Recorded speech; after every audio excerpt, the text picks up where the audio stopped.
E quem vai ajudar a gente a entender estas acusações sem provas, afirmações desmentidas, vazamentos seletivos, é o Paulo Vanucchi, nosso comentarista de política nacional. Boa noite, Paulo. Boa noite, vou tentar ajudar. Tentar ajudar, por favor. Paulo, qual que é a sua avaliação sobre a delação premiada, sobre essa reportagem da delação premiada do senador Delcídio e do procurador Janot também, que os dois desmentem essa delação premiada? Então, Thalita, olha, hoje, então, durante essa audiência em que a Dilma deu posse aos novos ministros, já estava todo mundo no Twitter, no celular, com a notícia de que a Isto É antecipou o lançamento da sua edição, geralmente na sexta, para hoje, para criar todo esse clima político tenso que atravessou o dia todo. A Isto É uma revista que nasceu muitos anos atrás, foi o Mino Carta, que era o editor da Veja, rompeu com a família Tivita, saiu, foi uma revista muito boa no começo e foi se degenerando com o tempo. Num certo momento, ela foi uma revista do Orestes Quercia, envolvido em muitas denúncias de corrupção. Ninguém nunca soube bem quem é o dono da Isto É. E a brincadeira no meio jornalístico, no nosso meio, é de que a revista chama Quanto É. Eu até lembro que muito recentemente ela era uma revista muito pró-Lula. E eu ficava imaginando se era algum acordo de verbas oficiais, publicitárias. E agora não, ela é uma das tantas que está engajada no golpismo e a matéria é uma matéria capaz de mexer profundamente no contexto, porque, primeiro, é o 10º, milésimo vazamento, todo vazamento é crime, é uma ilegalidade.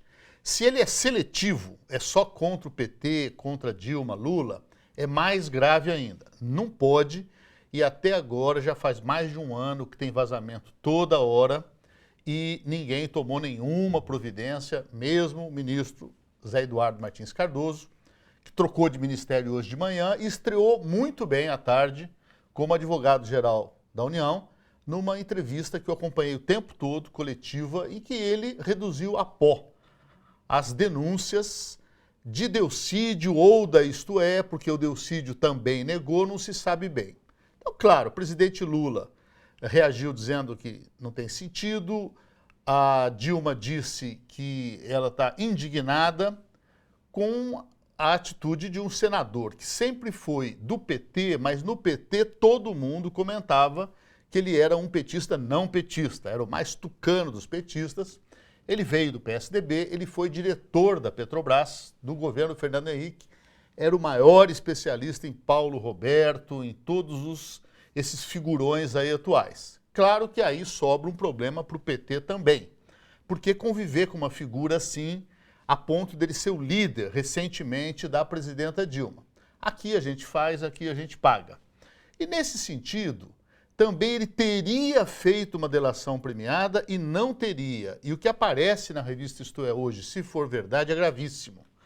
Porque, primeiro, a delação dele teria uma carência de 6 meses para ele negociar a manutenção do mandato dele. Então aí ele trai violentamente todos os senadores, não só os do PT, mas o senador como Aécio Neves, que é um grande amigo dele, do ponto de vista pessoal, ele é mais amigo do Aécio do que dos seus colegas de partido. Explica pra gente esse período de 6 meses, o que é essa carência?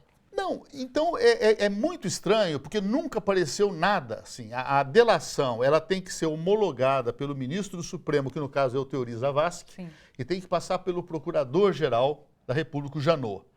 Que hoje de manhã, saindo da audiência, ele disse, mas ele fez delação? Não fez?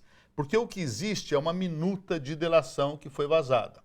Falta ouvir agora o Teori, e, sobretudo, ele pode se prejudicar, o Delcídio, inteiramente em todos os campos. Primeiro, porque provas das mentiras que ele contou, evidentemente, ele não tem. Segundo, ele está armando contra o próprio Senado. Então, a situação dele ficou intolerável e isso seria um problema menor. Por que não é um problema menor? Porque a ofensiva golpista, a gente fala isso aqui toda semana, né, Thalita? Ela é articulada principalmente pelo partido da mídia. Sim. PSDB, PPS, isso é bobagem.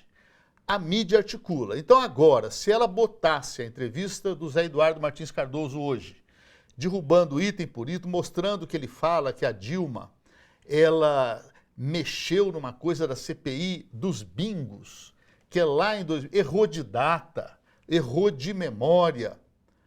Ele está, por vingança, por ressentimento, querendo uma saída como Eduardo Cunha. O Eduardo Cunha quer o impeachment como tentativa de salvar o seu mandato, salvar suas contas de milhões de euros na Europa, frutos provavelmente de corrupção.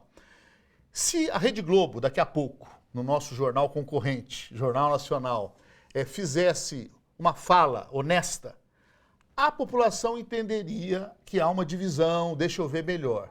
Então, a oposição hoje já fala impeachment, impeachment, impeachment, sabendo que não pode haver impeachment por qualquer problema não ligado ao atual mandato. Todos eles sabem. Eles fingem que não sabem e começam a falar impeachment que não tem nenhum fundamento jurídico, não tem como ser por aí. Uns falaram que a Dilma devia renunciar. Agora, o que o Jornal Nacional possivelmente vai fazer, os jornais todos amanhã, as rádios, é seguir no plano golpista, no quanto pior melhor, tirar o PT, Lula, Dilma do páreo, para voltar ao processo neoliberal da privataria e, nesse sentido, eles vão selecionar as partes que são mais delicadas para Lula, Dilma, para o PT e vão dar uma amenizada nas contradições. Bom, pago para ver, pode ser que daqui a pouco o Jornal Nacional me desminta, mas hoje mesmo na entrevista os próprios jornalistas tentavam lá botar o Zé Eduardo Martins Cardoso no canto e ele reagiu muito bem, inclusive dizendo, olha, é meu amigo, eu estou muito decepcionado e a partir do momento que ele fez aquele lance de tentar comprar, obstruir a justiça, o filho do Cerveró, não teve mais nenhum contato com ninguém do governo. Obrigada pela ajuda. A gente volta. A gente volta. A gente continua acompanhando e a gente... Isso mesmo, Thalita. Semana que vem a gente está aqui. Obrigada, Paulo. Obrigado a você.